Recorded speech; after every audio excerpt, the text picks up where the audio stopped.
నమస్తే, నేను మీ కుప్ప పద్మిని. ఇన్నాళ్ళు మీ సపోర్ట్ ని నాకు అందిస్తూ, మీ ప్రేమని నాకు అందిస్తున్న ప్రతి ఒక్కరికి కృతజ్ఞతలు. ఇప్పుడు చూడబోతున్న ఈ వీడియో కూడా ఖచ్చితంగా మీకు ఉపయోగపడుతుంది.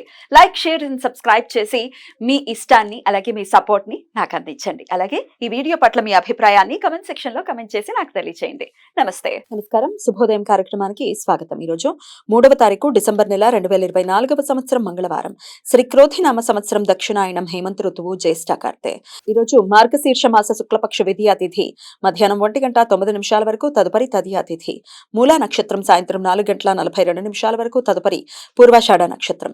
శూల యోగం మధ్యాహ్నం 3:08 వరకు, తదుపరి గంట యోగం.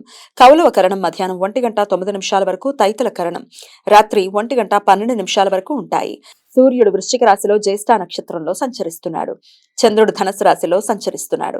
నక్షత్ర వర్జం మధ్యాహ్నం 3:02 నుండి సాయంత్రం 4:42 వరకు, మరలా రాత్రి 2:31 నుండి 4:09 వరకు. అమృతకాలం పగలు 10:03 నుండి 11:42 వరకు. హైదరాబాద్ ప్రాంతం వారికి సూర్యోదయం ఉదయం 6:32 సూర్యాస్తమయం సాయంత్రం 5:41 చంద్రోదయం ఉదయం 8:19 చంద్రాస్తమయం సాయంత్రం 7:27 అభిజిత్ ముహూర్తం పగలు 11:44 నుండి మధ్యాహ్నం 12:28 వరకు. దుర్ముహూర్తం ఉదయం 8:45 నుండి 9:30 వరకు, మరలా రాత్రి 10:49 నుండి 11:41 వరకు.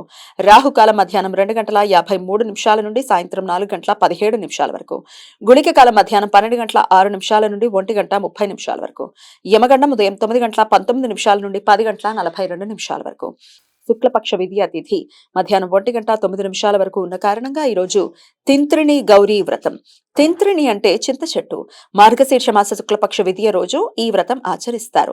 సఖ్యతా లోపాలతో, లైంగిక అసమతుల్యలతో ఇబ్బందులు ఎదుర్కొంటున్న దంపతులు ఈరోజు చింత చెట్టు కింద పార్వతీ పరమేశ్వరులను పూజించి చింతపండు పులిహోరను నివేదన చేస్తారు.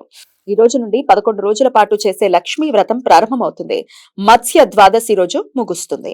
ఈ రోజు రంభా వ్రతం. కొన్ని సాంప్రదాయాల ప్రకారం ఈ రోజు రంభా వ్రతం ఆచరిస్తారు.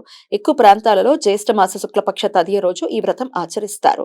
స్కంద పురాణం ప్రకారం శివుణ్ణి భర్తగా పొందటం కోసం పార్వతీదేవి ఈ వ్రతం ఆచరించారట. స్త్రీలు తమకు సుఖ వైవాహిక జీవితం ఉండాలని కోరుకుంటూ 2 చేతుల గాజులను అప్సరస రంభ లక్ష్మీదేవులుగా భావించి అరటి చెట్టు నీడలో పూజ చేస్తారు. ఈ సమాచారాన్ని మనకు అందించిన వారు మేడికొండూరు విశ్వనాథ్ ప్రసాద్ గారు. ఆయనకు కృతజ్ఞతలు తెలియజేస్తూ గౌరీదేవి స్మరణతో సమస్త సన్మంగళాని భవంతు. నమస్కారం.